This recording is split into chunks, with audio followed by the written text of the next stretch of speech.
안녕하세요, 엘카페 양진호입니다. 오늘도 저희 정기구독 커피 설명을 해드리려고 합니다. 이번 주에 나가는 커피죠. 케냐 가쿤두 협동조합이라고 보시면 돼요. 지역이라고 보시면 되고요. 가쿤두 협동조합에서 생산한 커피라고 보시면 돼요. 가쿤두 협동조합 같은 경우는 되게 케냐에서도 초창기에 만들어진 협동조합이라고 해요. 1964년에 만들어진 농협협동조합이라고 보시면 되고요. 지금 가쿤두 같은 경우는 여기 표시된 걸 보시면 농장 이름이 가쿤두 커피 팩토리라고 되어 있죠.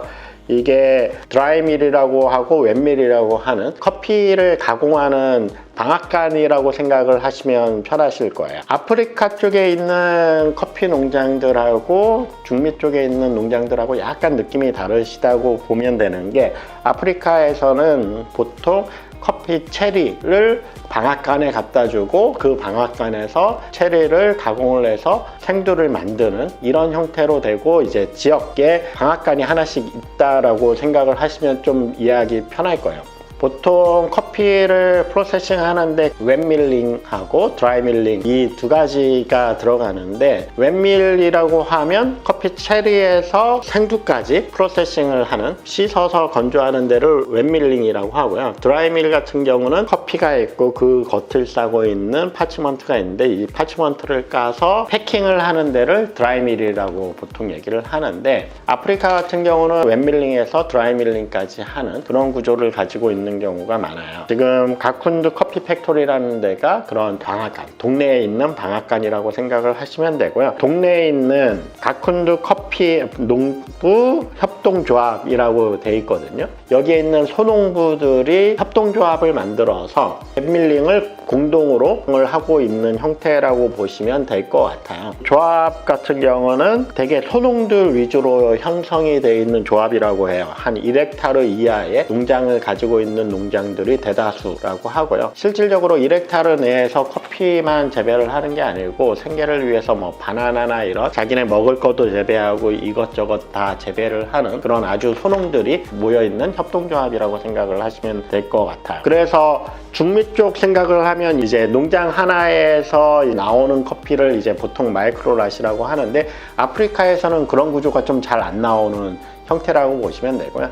아프리카에서는 주로 이렇게 협동조합 형태로 품질 관리가 된다라고 생각을 하시면 될 것 같아요. 여기서는 커피 매니지먼트 서비스 그룹에서 원조를 받아서 지금까지 품질을 상승을 했다고 하고요. 잘 익은 커피 체리만을 수확을 해서 프로세싱이 진행이 되는데, 그 커피 체리가 이제 잘 익지 않은 애들은 이제 돌려보내고, 대신 잘 익은 체리를 가지고 오면 그 가격에 프리미엄을 더 더해서 이제 농부가 수익이 좋아질 수 있게 관리가 되고 있는 그런 협동조합이라고 보시면 될 거예요. 아프리카 같은 경우는 중미하고 약간 프로세싱이 다르게 진행이 되는 부분이 있는데, 보통 워시드라고 했을 때 중미에서는 주로 이제 껍질을 까고 물에 담궈서 퍼먼테이션이라고 해서 과육이 연해져서 흐물흐물해졌을 때 씻는 이런 형태로 진행이 되는 경우가 많은데, 아프리카 특히 케냐 같은 경우는 껍질을 까서 과육 상태에서 물에 담그지 않고 발효를 하는 이런 드라이 퍼먼테이션이라고도 하거든요. 이런 형태로 진행이 되는 경우가 되게 많아요. 가쿤두 같은 경우는 이제 껍질을 까고 드라이 퍼먼테이션 단계에서 한 12시간에서 48시간 정도 시간 동안 이제 드라이 퍼먼테이션 단계를 거치고, 그 다음에 이제 이 과육이 흐물흐물해지면 씻어서 바로 말리던지, 아니면 말릴 공간이 충분치 않으면 순환되는 차가운 물에 담궈 놓고 24시간 이내에 다시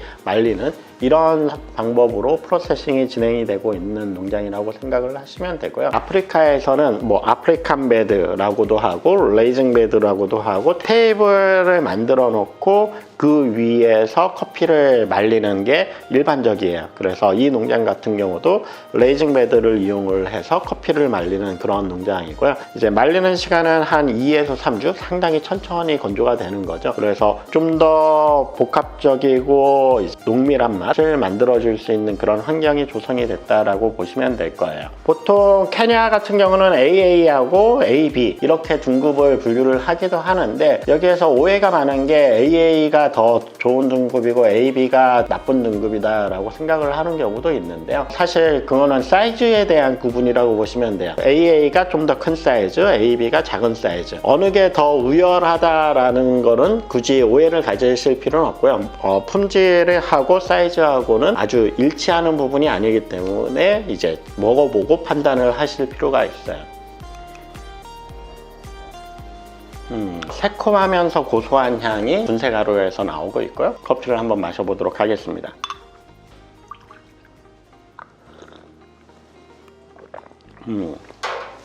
케냐 같은 경우는 보통 산미가 다른 국가하고는 좀 다르게 나오는 편이에요. 블랙커런트라든지 이런 류의 산미가 나온다고 보통 얘기를 하는 편인데, 이 커피 같은 경우는 라즈베리나 석류 이런 류의 새콤한 그런 향하고 맛이 되게 도드라지는 것 같아요. 그래서 새콤한 커피, 산미가 좋은 커피를 좋아하시는 분한테 추천해 줄 만한 그런 커피라고 생각을 하고요. 그 새콤한 와중에 이제 비스켓이나 이런 되게 고소한 맛이 곁들어져 있는 그런 커피라고 생각을 하시면 될 것 같고요. 그럼 이번 주 커피도 맛있게 드시고요. 다음 주에 또 뵙도록 하겠습니다. 감사합니다.